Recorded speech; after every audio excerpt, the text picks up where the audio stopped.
안녕하세요. 나무아카데미입니다. 이번 영상에서는 고1 국어 천재박 3-1단원 올바른 발음과 표기에 대해서 정리해 보도록 할게요. 이 단원은 음운 변동에 대해서 설명하고 있는데요. 음운 변동은 4가지 종류가 있죠. 교체, 탈락, 첨가, 축약.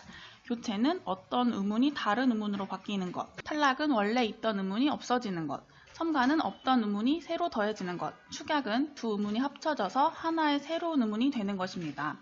이 부분을 보기로 제시한 후에 예를 들어서 어떤 음운이 다른 음운으로 바뀌는 것, 이 부분에 기억 표시를 하고, 원래 있던 음운이 없어지는 것, 이 부분에 이렇게 니은을 표시해서 기억과 니은에 해당하는 단어가 아닌 것을 고르는 문제가 반드시 출제돼요.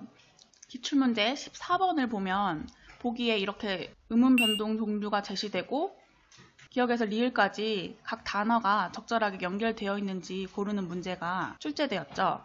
그리고 교체에는 첫 번째 비음화, 두 번째 유음화, 세 번째 구개음화, 네 번째 된소리대기, 이렇게 4가지가 교과서에 나와 있어요. 근데 교과서에 나오진 않았지만 음절의 끝소리 규칙이라는 것도 교체에 해당해요.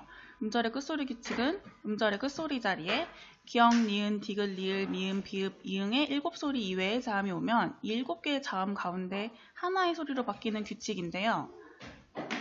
교과서에 나오지 않았어도 학교 선생님들이 음절의 끝소리 규칙에 대한 문제를 반드시 출제하기 때문에 이 개념도 교체에 해당한다는 것을 알아둬야 합니다. 그리고 교과서의 참고 항목으로 음운 변동의 원리를 쉽게 이해하는 도움이 되는 자료로 자음 체계표가 제시되어 있어요.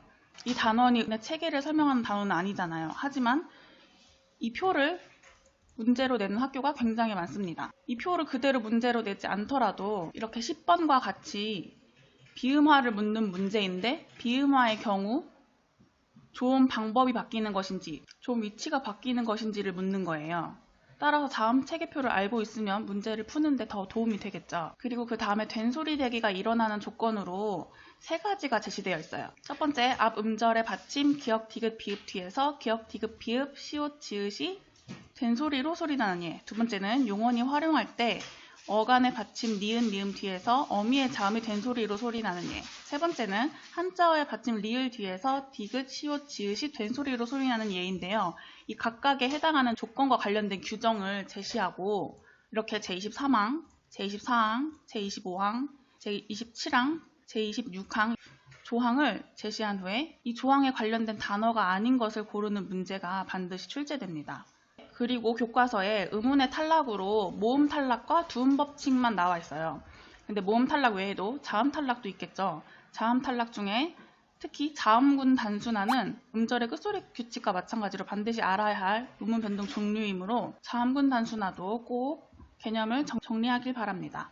그리고 두음 법칙이 탈락이라고 나와 있는데 이 교과서에 제시된 불량, 양심, 이 단어는 탈락의 경우라고 볼 수 있지만 두음 법칙에는 음운 교체에 해당하는 것도 있습니다.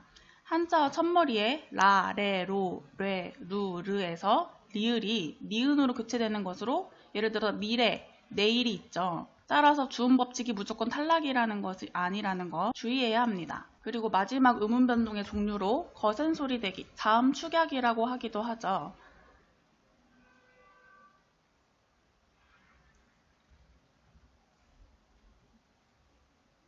마찬가지로 모음 축약도 있는데 교과서에서는 다루지 않았어요. 하지만 모음 축약도 시험 문제에 자주 출제됩니다. 아까 말했듯이 보기에 표준발음법 조항을 제시한 후 이 조항의 예에 해당하는 단어를 고르는 문제가 반드시 출제되기 때문에 음운 변동을 공부할 때 음운 변동의 개념만 외우지 말고 반드시 이렇게 보기로 제시된 조항을 잘 연결할 수 있는지를 확인하기 위한 문제도 풀어보길 바랍니다. 지금까지 올바른 발음과 표기에 대해서 살펴봤어요. 이 모든 자료는 나무아카데미에서 이용할 수 있습니다.